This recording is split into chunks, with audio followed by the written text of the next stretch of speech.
เที่ยวละ2,000 บาทเที่ยวหยากัน ลานป้ายเนาะเนาะมันดีเด้อมีแต่เท่บ่หน่อยเพื่อนนี่เลยโบกแล้วเบิดเลยเนาะประตูต่างติดแล้วบ่าวโน่ในตัดลังก็มีแห้งแล้วบ่าวโน่เพราะว่าใส่งบลายเพียงแต่กิ่งเลยนี่กำลังจังเดือน3เขาเดือนที่3เดือนเพียงเนาะนี่โอ้ซูมให้พี่น้องเบิ่งป้าโหเป็นแทเป็นทันโอ้ขาดกันนี่เนาะเป็นแต่กอแต่กิ่งแต่งาแล้วโอ้เขียวเลยเนาะถือว่าคักสุดยอดเลยเนาะ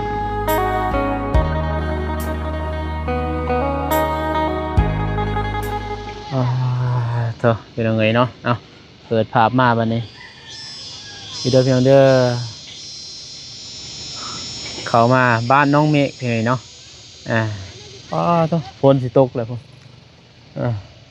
คือฝนสิตกสิรินเลยเพียงพ่อต้องแหลบเลาะบ้านน้องเมฆเพียงเนาะกราบทักทายสบายดีสวัสดีเด้อพ่อแม่พี่น้องเมื่อสุขสุขคนกันยินดีต้อนรับเข้าสู่2มาลงเพียงเนาะมาเยี่ยมยามบ้านน้องเมฆก่อนเพียงเนาะก่อนสิไปสวนเบาเตียงเพิ่นเอามามื้อนี้บ่นี่แหละเอามามื้อนี้บ่เจอ20,000ก่อนสบายเด้อน้องเมฆเด้อพี่น้องเท่าไหร่ซั่นอันนี้ว่ารถ8 เมตรก่อน4 ล้าน4 ล้านบ่นี่นี่ไหนห่วยบ่เอาดิอันนี้6 ล้านอ้าวอยู่ไสตอนนี้คือแพงตอนนั้น10 เมตรก่อน7 ล้าน 4แต่ว่าแพงผู้นั้นแพงแต่ว่าตัวนี้เอาผู้ใหม่เขาไปส่งบ่อยู่บ้านใดนะส่งอยู่มั้งส่งอยู่แต่แพงติแต่ก็สิแพงขึ้นนั่นนะลองถามเบิ่งบ่กันแพงก็ประมาณ500,000อย่างงี้เอานะเนาะสิได้อยู่มั้งเดี๋ยวถามเบิ่งเอาบ่เนี่ยเดี๋ยวลองถามเบิ่งอันนี้ใส่โบกแต่ว่าเก่าเด้พออายยังบ่ทันเฮ็ดนะ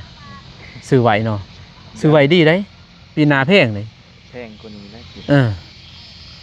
ใส่ละเอียดตัวนี้นี่หน่อยแต่แห่เนี่ยเรื่องนี่แห่ได้ไหมนี่ในเรื่องมานุ่งยังได้แห่แบบนี้เอาเท่ดิมันสีขาวดิแม่นแบบนี้แล้วเขามันแบบมันมื่นนะเพียมันสีแนนหน้านะตัวนี้คักอยู่นี่ตัวสุดก่อนขี้ไหลเนาะมีหินมียังไงตัวนี้บ่มีหินอะไรอย่างละเอียดดิโอ้ใส่โบกได้เรื่องนี่บัดใส่โบกสุดก่อนโมนี่เนาะโมหยาบนี่เนาะสุดก่อนเป็นอย่างหยาบอย่างหยาบเลยนี่นี่ทำโมนี่สะอ่อนกาแฟดีเพียงมาเลยจ้ะงามมาเลยแต่ว่าพี่ไข่แน่แล้วมันไข่แน่หรอรีบหมดเลยตายเนาะแต่ว่าเสียหายลายเติมล้นลายเติมนะลายเติมแล้วเยอะน้อยเดียวมาก็ดีหมากมันใหญ่มันห่างทีไรก็บ่ใหญ่ไปได้ปกติที่ได้ประมาณนี้เจอเพีย2เลยเบิดลายเติมมันลายเติมเลยอันนี้เพียพวกเขาสมบูรณ์6ก็ได้บัดนี้คือเสียเองแล้วบ่จักแต่ก็ยังอยู่ซ้ำเที่ยวละ2,000 บาทเที่ยวหยากันลานป้ายเนาะเนาะมันดีเด้อนี่เดือนเก่าเดือน10นี่ก็เก็บเลยบำรุงให้หมากใหญ่เด้ฉีดตลอดแม่นบ่บ่ได้ฉีดบ่ฉีดแต่คาเพียบ่ได้ฉีดนั่นบ่บำรุงนั่นบ่บำรุงมันเลยบำรุง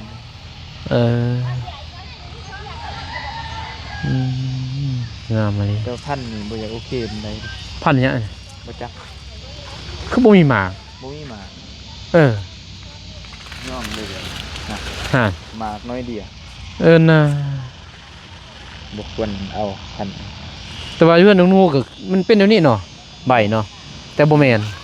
ใบแซะคือใบแซะเนาะมันแซะแน่เลยเดี๋ยวมันพันงาหญ้านี่แซะยอดแดงแต่ยอดแดงต่างถ้ายอดแดงนี่ก็ดกอีกนี่แต่งาสันงาสันก็ยาดีกว่าบ่มีอันนี้โอ้งามแต่ว่ามาบ่มีเป็นไงมากำนึงจะกุกบักใหญ่มีหลายต้นจริงๆนะ อันตัวนี้ก็แม่ได้นี่แม่ได้นี่ อันนี้ก็แม่น เออเออ ผิดพลาดแล้ว นี่หันแม่น่ะลายแสะๆน่ะ งานยาก งามเลยงานยาวเลย งานสันกับที่งานสันหมากดก เออ กับงานสันหมากบดกนี่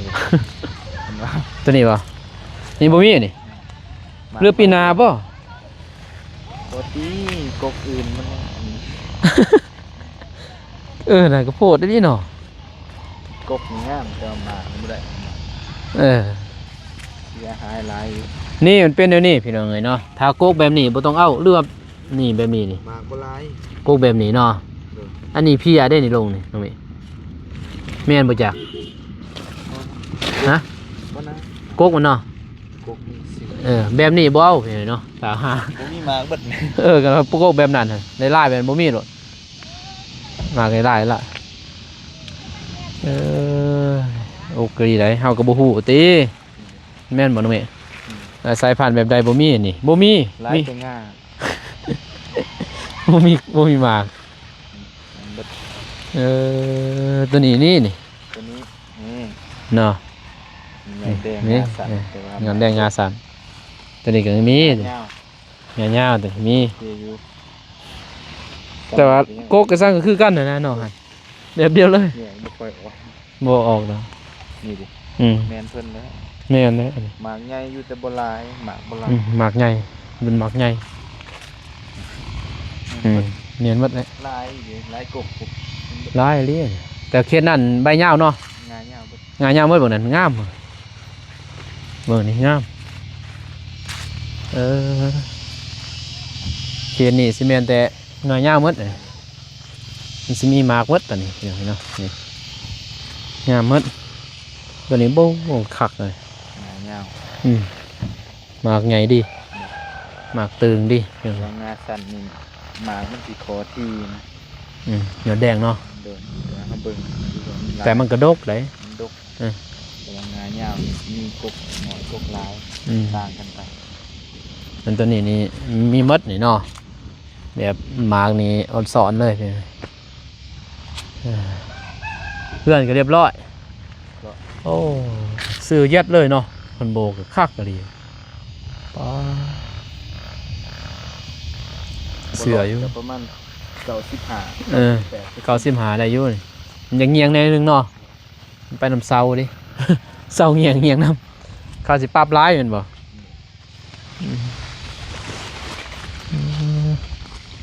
ตัวนั้นบ่ตัวนี้เป็นเซยเนาะ เป็นเส้น น่ะ ใหญ่ออกไอ้แดงโอ้โหบ่เกิดดอกบ่เกิดดอกมันเฮาเสียได้ที่บ่งามๆนี่ เป็นเซยพอได้เก็บอยู่นะได้อยู่ได้เก็บอยู่มันบ่กระดันดอก เติบโตสารนี่ก็ เอ้ามันห่างเด้ก็เขียนนี่ในเรื่อง2 ปีนี่3 ปีก็ยันไปบ่ได้เนาะ ไปบ่ได้แล้ว มือวะ 2 ปีนี่ แต่ว่าหญ้านี่สิบ่มีเด้น้องเอ้ยมันปกคลุมหมดน่ะสิบ่ได้เสียหญ้า ง่ายอยู่ โอ้พี่อายสำนีเอาแล้วไปปลูกหมดอยู่สวนก็ซ้ำนี่แหละสวนจะปลูกใหม่เห็นดินี่แหละสำดินน้องเมฆนี่แหละเป็นไงพันปลาย มันจุได้สุดๆมันพันปลาย พันปลายกัน ทีแน่ได้จังได๋ อันนี้ทีเลยนี่น้องบ่ทีบันได มีแต่แม่นหาอัน กับแม่นหนึ่ง แม่นหาแม่นหนึ่งเนาะแล้วตัวนี้แม่นหนึ่งแม่นบ่แม่น แต่ หา ปีหน้านี่บุกบ่ได้เลยบุกทั้ง ไอ้เหี้ย ทางบ่ได้เลย กระยานะเอานั้นเอาผลผลิตมัน บ่ได้เอากกเหมือนเนาะ นี่นะ อยากได้มากมันซื้อโอ้หัก ตัวนี้แบบมันโตมันเสียหาย อืม เบิดไปเลย2โล อันนี้อะไรแมงจ้ำเลยเนาะกินจ้ำเลยเนี่ย เบิดไปเลย2กิโล สิได้อะไร หลาย มันก็ต้องเสียแหละเนาะมันสิเป็นมัดกูกกกับบ่ได้ดอก ทำใจนะ มันก็ต้องห่างแน่ เป็น นะ มากมากแล้วก็ต้องเสียงหมอดแน่เอียงแน่ บางครั้งนี่กำลังสิสุกแม่นบ่กำลังจะสะอ่อนเงาไปตายไปเหมือนหยอดแดงน้ำแน่เนาะปน มันก็แดงอีก อืม เขียวมา ไป เขียว งามเลย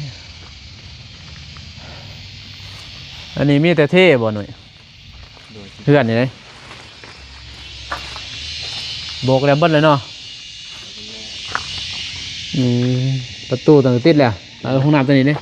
ห้องน้ำนี่หยุดสงักบ่มีงบต่อ ตอนบ่ โดยค่าสร้าง11,000บ่ 11,000 โดย โอ้เดี๋ยวแต่ห้องน้ำเที่ยวนี้ โดย บ่ได้ก็ติดเอาเองบ่ไหวดอกเป็นหมื่นนี่เนาะเรียบร้อยนิวซีแลนด์บัวบ่บัดนี้ แลนบัวนี่ก็ยังบ่มีงบ จนแตกเนาะบ่มีงบ 10เท่าไหร่วะ10ล้านปลาย 10 ล้านป้าย เหลือ12ล้าน บ่ 20,000 20,000 ประมาณ 20,000เป็นไงแลนบัวน้อยได้บ่แม่นบัวใหญ่บัวอันเดียวแม่นบ่สี่เหลี่ยม บัวสี่เหลี่ยม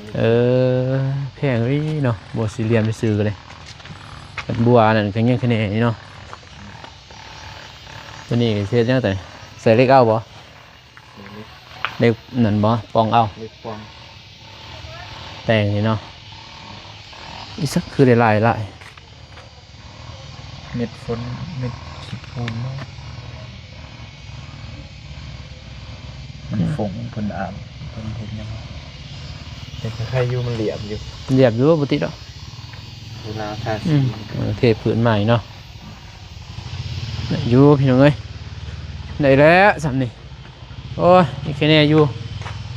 น้องเมฆยังได้โบกได้ยังเรียบร้อยนี่ตลอดทาเทเลยก็แล้วนี่ก็ตีบ้านประตูยังก็จบนอนได้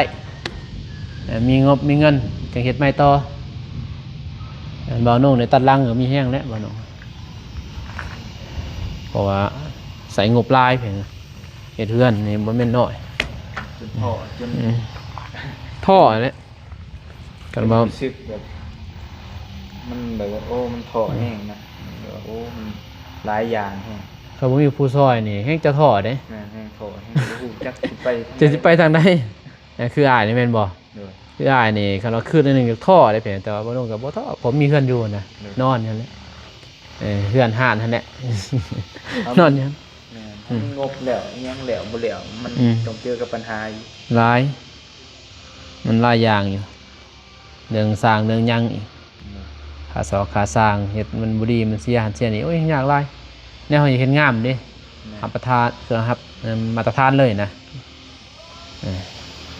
ตอนนี้ก็งบหมดหลายเติบแล้วน้องเมย์เฮือนใหญ่สำคัญน่ะตอนน้องเมย์บ่น้องกะ คือสีจะเงินขวดจะยาวไปสิ มีแต่เฮือนควายซื้อแต่เฮือนซ้ำนี่แหละสำคัญ แต่นี่ก็แล้วเบิดเพียงสิเกาะอยู่พอดังพื้นดังไฟ แม่นแหละอยู่นี่บ่ได้ดอก ได้ เราต้องเฮ็ดใหม่นะลงไปอีกหน่อยนึง โดย เพราะตัวนี้ก็เป็นห้องนอนเลยตอนน่ะ3ห้องนอนตอนน่ะไปแม่นบ่ แม่น เอาอนาคตเด้ลูกเต่าเฮาบ่ฮู้ ก่อน แต่ว่าเฮาก็บ่พาเฮ็ดตอนน่ะมันมีเฮากอน้ำรังก็ได้เนาะ ซ้ำอยู่ได้ก่อน อืม เบิ่งถ้าเทแล้วก็ ประตูอันแหละ อันนี้นั่นแหละ บ่ได้มาพักมาเช่าก่อน สบายบ่ไหวค่าห้องเนาะ โดย แล้วนอนเฮือนก็ได้อยู่น้องเมย์นี่แต่ว่าบ่เตียงเพิ่นก็มันยากเด้บ่เตียงเราบ่อยากมันยุ่งยากอะนะเราบ่มักแบบเกรงใจนะว่านิดนึง โดย วันหนึงเราเกรงใจนะพี่เนาะอย่างสินั่นนี่นอนนี่คือน้องเมฆก็บ่เกรงใจเพอน้องเมฆก็นอนคนละห้องแม่นบ่แล้วบ่มีเด็กน้อยบ่มีผู้ใดบ่นนั่นน่ะยังโสดน่ะสบาย โอเคมันก็สไตล์แบบโฮมแฮมนั่นแหละ ห้องแฮมเลยเนาะสบายนี่ ว่าห้อง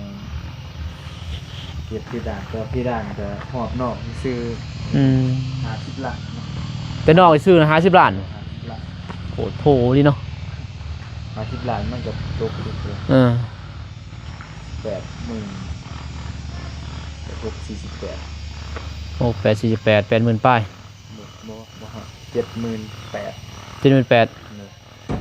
หอมนอก เกือบ8เนาะ เลย นั่งไงเนาะ หนัก นักของนี่เลย ใหญ่ หายยังร้ายตายท่านหน่อยแล้วสู้ๆให้จะได้กับสู้แล้วกระเทือนเห็ดเลยเด้ มันได้มากขนาดนี้ สู้ต่อไปเห็นแล้ว คือว่าเฮาก็โอ้ คอยเราบิดเงินแล้ว เกิดความรอมริบ แค่นี้ว่า มีคนซอยแน่ เอื่อยซอยเนาะ อืม ขอบใจหลาย โดยก็ดีอยู่โอเคเนาะ การต่างๆที่แหละคือก็ซอยปลดหนี้หลังค่าให้เพราะว่าเขาติดหนี้หลังค่าเงิน85 ล้าน ปลดหนี้เลย เมื่อจะนั้น ยังค้างไว้ประมาณ10ปลายล้านหรือ20ล้าน เราปลดหนี้ให้ ปลดหนี้ก็นั้นให้ตอนนี้เพิ่นก็เขาก็คิดว่าสิได้เป็นหลังค่าเนี่ย โดย พอดีเพิ่นก็สวยมาเรื่อย อืม ๆ สาธุนำโดย วัตถุเฮาก็หาเอง โดย หาใส่ ได้อยู่ตอนนั้นเป็นหยังเดี๋ยวขาซอกขาสร้างเลย ตั้งบ่เตียง เล็กน้อย ซอยที่กันซอย เนอะ ถูกซอยประตูมันก็ซอย หลายอย่าง เติมมันแหละ โอ้เป็นไรบ่ได้ดอกคันเท่าไรไรมันก็ลายแหละเรื่องเพื่อนเรื่องซ่านนี่มันต้อง ลำพัง อืม ตัวเองสร้างเองในศาสตร์นี่ก็บ่ได้ดอก โอ้บุรีแหละบ่ได้ได้เพิ่นเนาะ ได้อยู่ก็อาจสิแบบ ได้อยู่ก็แต่ หลายปี หลายปีคือน้องเพิ่นนี่ว่าได้บ่ศาสตร์นี่ได้อยู่แต่ว่าต้องมีสร้างครอบครัวเพิ่นแหละจังว่าได้แม่นบ่ ถ้าว่าเป็นบ่าวนี่ก็ยากเลยพี่เนาะคนมักกินมักอยากแน่นี่แฮงแหละมักดินมักเที่ยวก็หมดบ่ได้ดอกคือน้องเมย์นี่ก็อายุเท่าไหร่29บ่27เนาะก็ถือว่าดีเลยพี่เนาะได้เฮือนเป็นหลังเป็นของตนเองนะเฮือนว่าซ้ำนี่ได้เฮือนแล้วคือบ่าวน้องนี่27ปีนี่กำลังเฮือนกระตุบนั่นแหละตัววัยรถนั่นแหละ อยู่กับเอื้อยเจ้าตัวนั้นแหละเงินกับเงินแม่เฒ่าให้5 ล้านอายลงทะบิดสิมีหยังกระตุบมันแหละ27 ปี ตะกี้คิดว่าเอาเมียไว้ก็ยังได้เฮ็ดแบบนี้คือเก่า อืม แต่ว่าอันนี้เฮาก็บ่ทันเอาเมียเฮาก็ยังได้เฮ็ดได้สร้าง โดยดีแล้ววางแผนแบบ ค นี้ นเดียวก็บ่เป็นหยังอะนะบัด เนอะ เฮารู้เอาเมียก็มันก็เฮาก็มีแล้ว เออ คือแล้วนะ มันก็ดีนั่นแหละ คล้ายๆกันคิดว่า จะเอาเมียปุ๊บมาเฮ็ดนำกันก็คือกันถ้าว่ามาสร้างมาสาเมียมาสร้างมาสาเกินมาบ่ได้บางหยังนะมาด้วยหักด้วยแพงบ่ได้บางว่าเฮามาด้วยว่าเห็นแล้วเฮารวย เห็นเฮามีถ้าวางแบบนั้นมันก็อยู่นำกันบ่รอด มันก็ ยืมกันบ่ได้ บ่ได้เพอเขาวางแต่ตัวนั้นเด้เฮามีเด้เขาบ่ได้วางว่าเขามักเฮาเด้บ่ได้มักด้วยใจมันก็ยากพี่เนาะมันบ่คือเฮาสู้ด้วยกันได้เฮาสู้ด้วยกันนี่บางครั้งก็เฮ็ดเรื่องนำกันก็มีคนเฮาแม่นบ่แยกย้ายก็มีหั่นน่ะมันบ่สมดุลหมดดอกทุกสิ่งทุกอย่างนั่นแหละมันก็ต้องความอดทนนี่แหละสำคัญ เป็นอะไรแหละ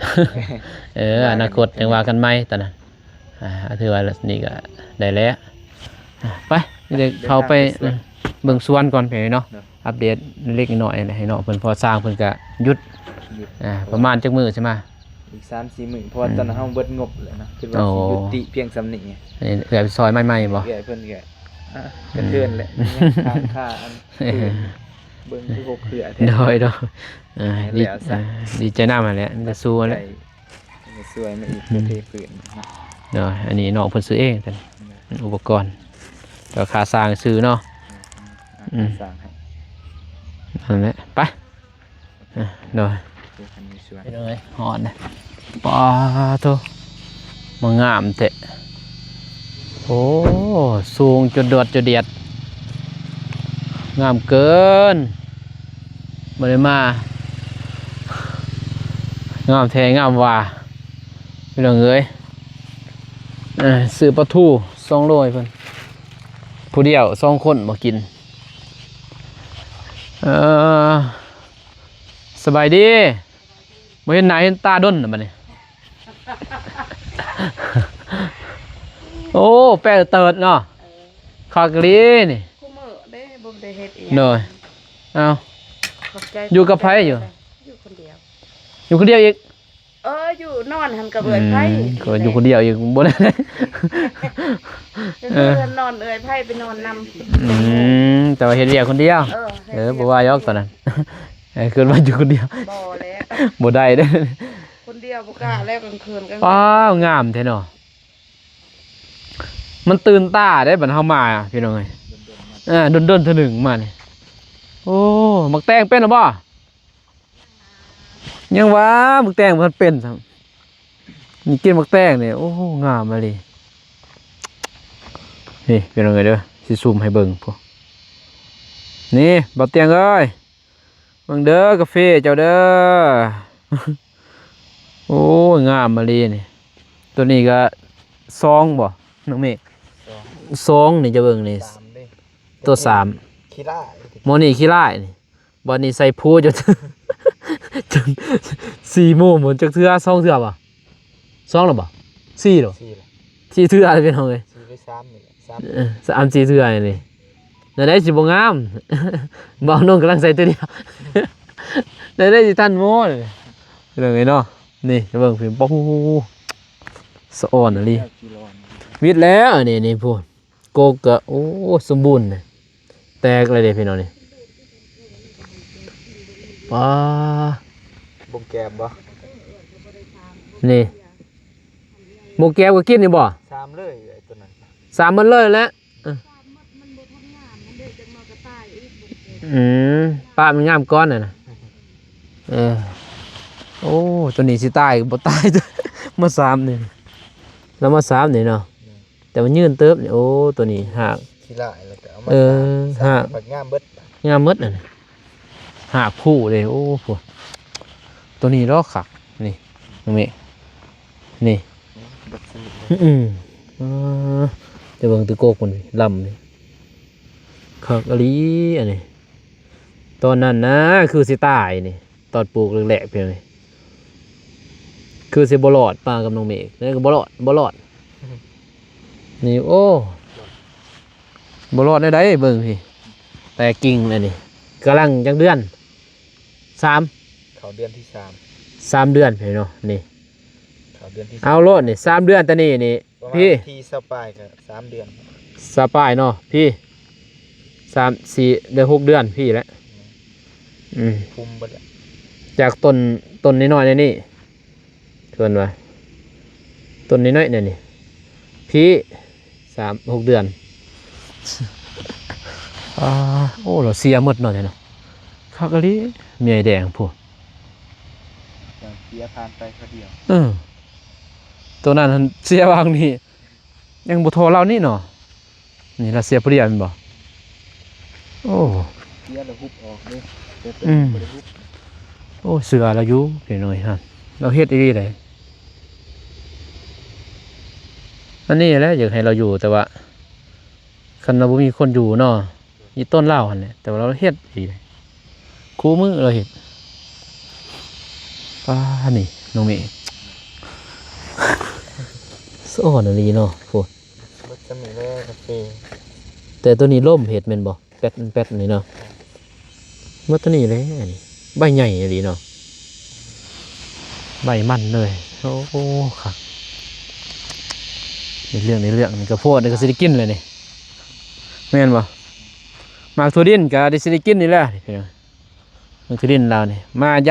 ำส่วนบ่เตียงได้นี่ก็ว่าไปจักต้มหมากสาลีบ่จักต้มหมากถั่วดินในเรื่องนะเมียแดงเห็ด มาตรฐานอยู่ งาม เจ้าแถวนี่สิบ่งาม พอบ่งามมันอมน้ำเด้ มันอมน้ำแต่ว่ายางสิงาม หญ้าบ่ติแล้ว มันซุ่มเลย แต่ว่ายามแดงนี่งามอยู่เด้ตรงนี้พวกอยู่ไกลๆน้ำนี่ยามแดงนี่งาม มัน ต้องเลี้ยงอยู่ตลอดเลย เลี้ยงเลยแหละ แบบจอยแบบย่องไปมัน มันบ่แห้งเด้ดินบ่แห้งกันนะเดี๋ยวนี้เนาะ ซุ่มตลอด มันต้องดินมันแห้งนี่มันสิแน่นเลยดินบัดนี้หากไปยากเนาะหากเดิน มีอยู่เล็กๆน้อย เออ ๆประมาณ10% ได้อยู่อ๋อขอกะลีแต่ว่าตัวนี้น้ำไหลเนาะตัวนี้เสียใหม่ๆเลยต้นบ่เตียงกลับนี่แต่ว่าเคี้ยวคือเก่าเห็นเนาะบ่ตายนี่หอบได้นี่ทางบ่ไม้เพิ่นหอบแม่นบ่บ่ได้หอบบ่นี่ เสียเล็ก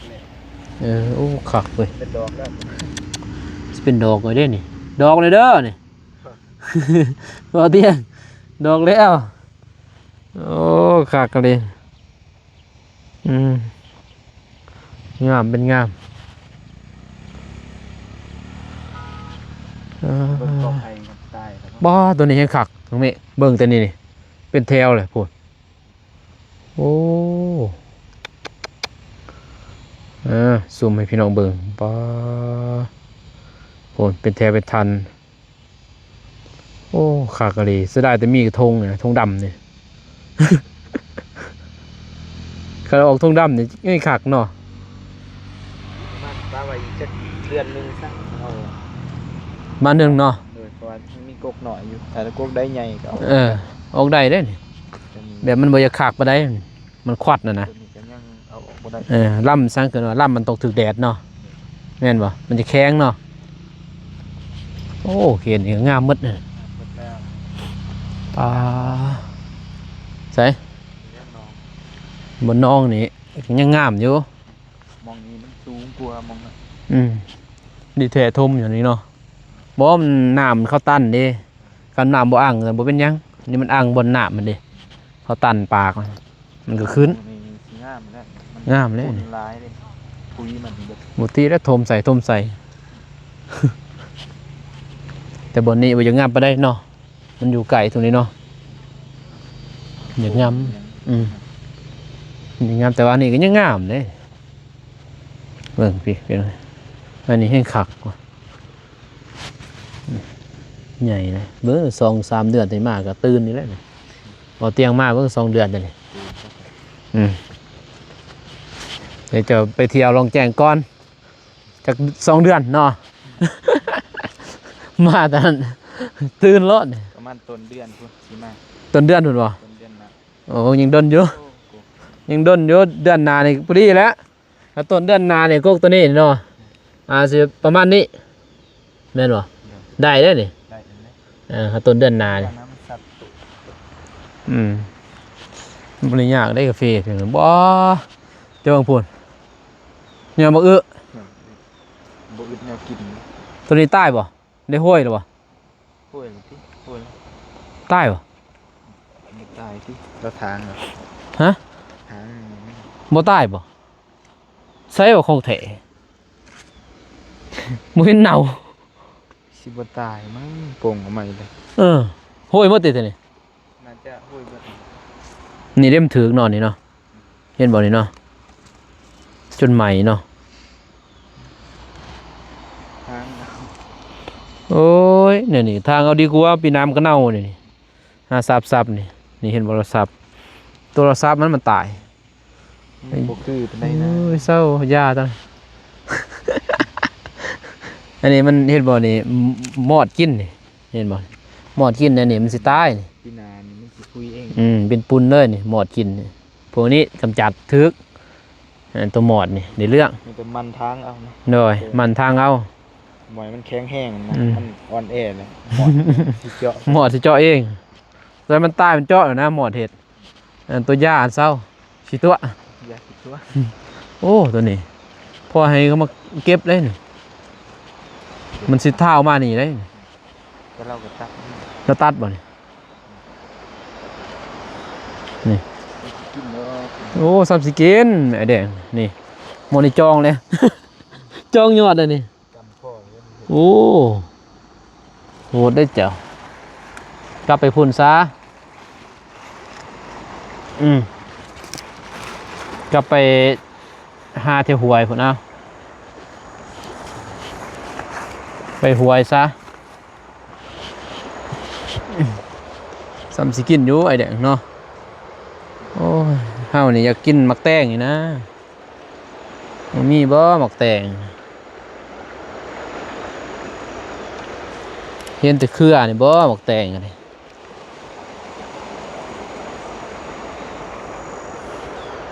บ่เห็นมักแตงเนาะ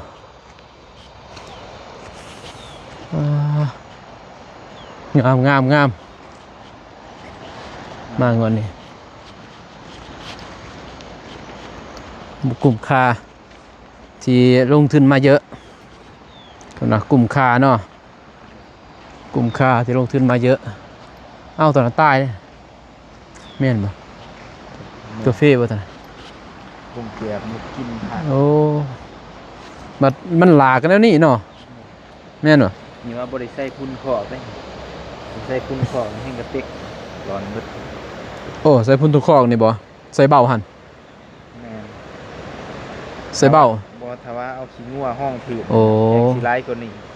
ใส่เบ้าบ่เป็นหยังเนาะ แต่อันนี้เบาเพิ่นบ่ได้ปนขี้งัว แต่ยังเต็มเนาะ แต่ว่านี่ก็ยังมีเสียหาย ขึ้นบนเบ้าไปปนขี้งัวให้คักเลยเนาะโอ้เขียนอีกยังงามเด้หญ้าตัวนี้เราเสียใหม่หรือว่าเสียตอนนั้น เสียตอนนี้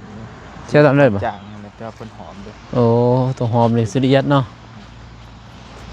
ยังไง ตกอยู่ โอ้ลายต้นนี่เขียนนี่ มันบ่มีแนวกินนะมันมีแต่โกกาแฟ ต้นใหม่บ่ตัวนี้ต้นใหม่ ต้นไม้ ตัวเราปลูกใหม่มันสิ ใหญ่แล้วมันก็สิบ่ปานใด พอหากลาแล้วบ่เป็นหยังต้นใหม่ซื้ออันนี้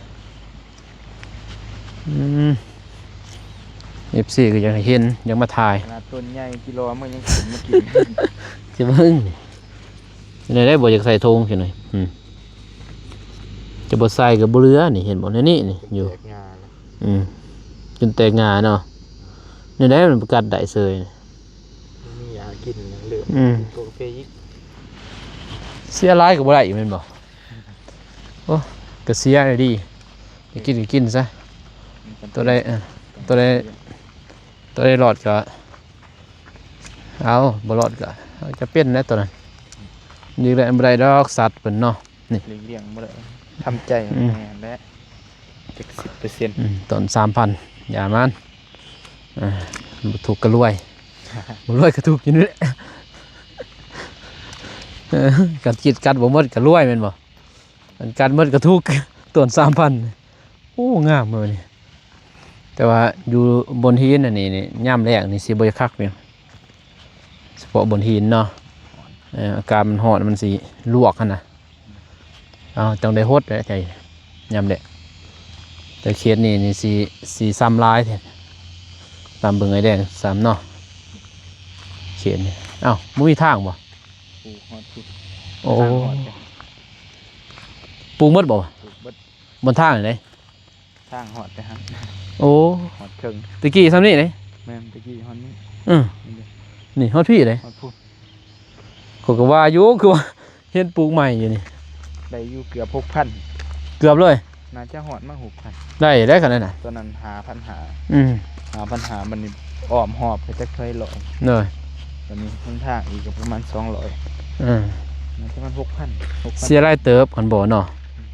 เสียเป็น200พุ่นส่งต้น ก็ดีอยู่ซ้ำนั้นแหละเอาหยังเขาไปฮอดพุ่นก็แบกแหน่เห็นว่าสนุกเกินนะเนาะ มันก็บ่ได้ใกล้ปานใด อืม มันก็บ่ได้กว้าง โอ้ยย่างบำ ปกติสวนเพิ่นแฮงบ่ได้จงทาง ๆบ่ได้จงหรอ สวนหลายแยกออก ปกตินี่ก็บ่ได้จงเลยนี่ดีแท้แต่บ่เตียงมักแบบสะดวกสบายนะบ่มักยากนะงามเนาะเอาเสียมนก็บ่ตกเนาะฝนท่านบ่จักมือฝนบ่ตก5 มื้อแล้วโอ้ พอดีแลกเสียหยาม ผู้ดีได้เสียหญ้าบ่มันยังตายบ่มีว่าบักแตง เนี่ยหา นี่ได้ว่าบ่ฮู้ว่าจะเบิ่งคู่มือจะบ่จอบบ่หรือว่าย่านบ่ค่อยกินบ่ มีหน้าเรา บ่มีนาวินาปิดบังบ่ ยาอะไร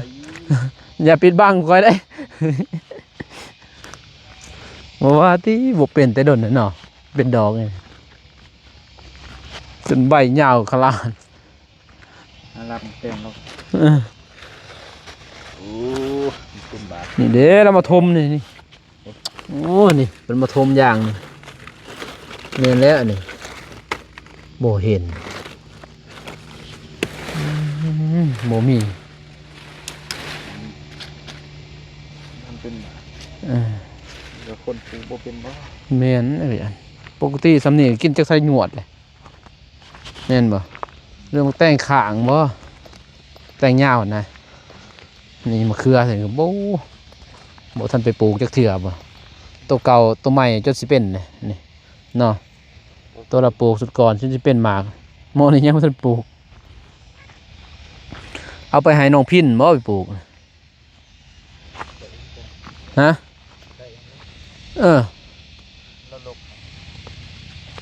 ใส่ธงเนาะมื้ออื่นแม่นบ่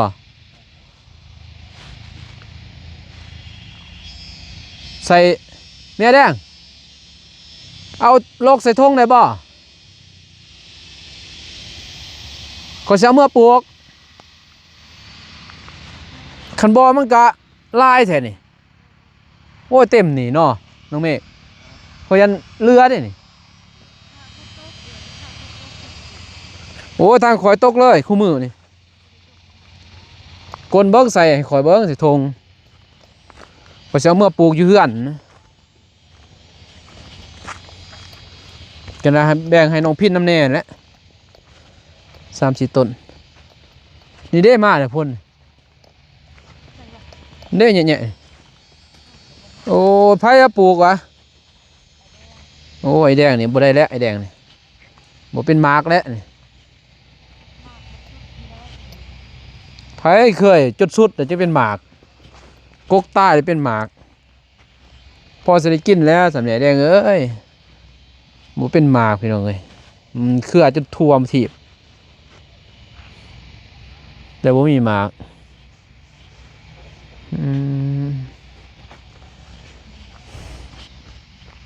ไม่มีมากเลยเพราะว่านี้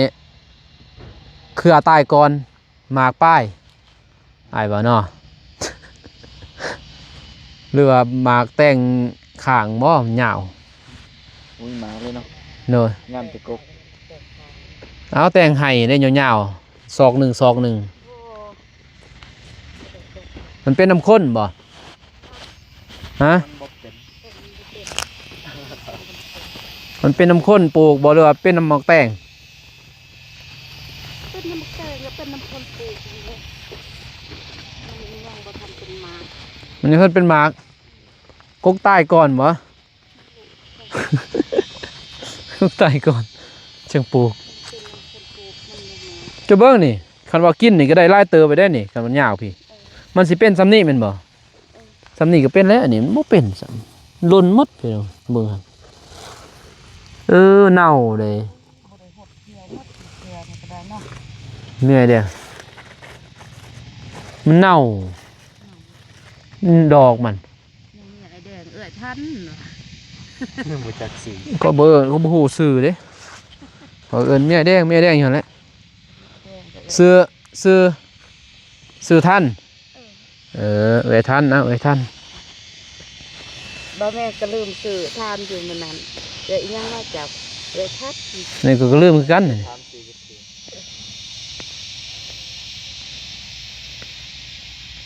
พอแล้วให้น้องพินซื่อพ่อบ่บนนานน่ะเนาะปลูกบนนานหลายเติบเด้ เอาหลายๆก็ได้ แต่3ฮอดน้องพินสิบ่ตายก่อนบ่มื้ออื่น แดงก็เอาไปจุ่มน้ำก่อน ใส่น้ำ บ่เอา เด้อ น้ำพดลง จ้า เบา มันเป็นหยังเนาะ บ่เป็นหยังเนาะ มื้ออื่นมื้อฮื้อใด มือก็ได้เอาน้ำหดลง มื้อฮื้อเอาแหละ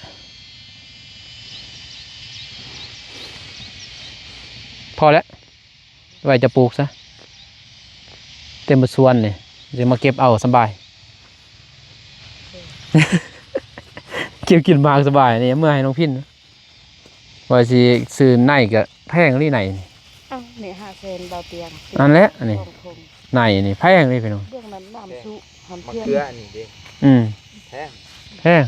ธง1 5 เศษซองธง1 5 0 0 นี่เอ้ยซื้อมาเลย18,000 800,000 ลงทุนแบบเด้ เจ้าบ่ลงทุน เขาไปรับจ้างแล้วค่อยซื้อเบียร์มะเขือมา ป้า พันต้น พันต้น800,000เพื่อสิกำไร บู ดูแลเอาสำเดียน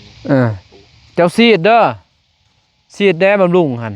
มึงหัวยองหมดเลย บ่มีเงินซื้อ อ้า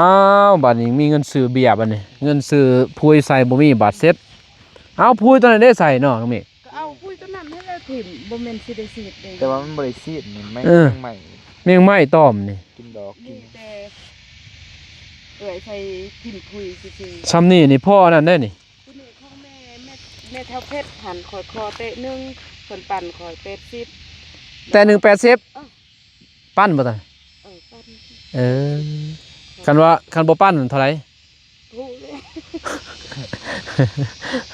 คันปั้น80แล้วโอ้แพงดีเนาะเบี้ยเนาะ เอาน้ำซ้ำ อันนี้เขายันนี่เป็นแสนบ่จักนี่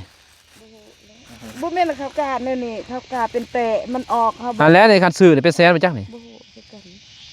ห่วย แต่เบาเตียงซื้อก็500,000แล้ว2ถุง เออ ว่านั่นแหละ ซองนี่ต้องการหัก 2เส้นหาเพียงโอ้แพงบ่ไหวดอก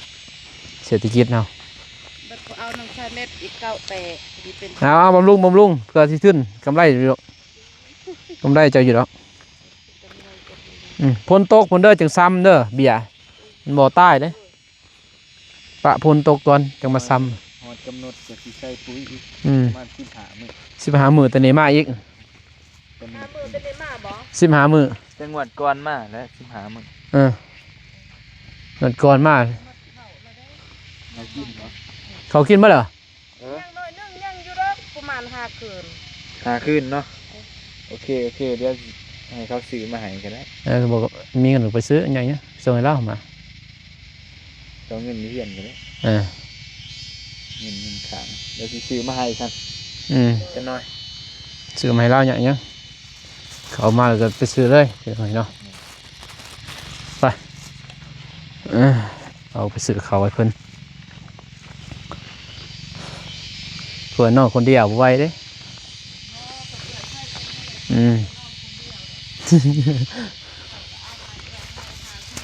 500,000 ล้านหนึ่งก็พอให้เลยไปนอนเป็นโมซึ คนจะเฮ็ดเวียกงานแต่เขาจะมาได้ก็ไป โดยกันแล้วจะน้อยเขามาเด้อไปซื้อเขาให้เพิ่นก่อนเนาะทางน้องเมย์ไปซื้อเดี๋ยวเนาะ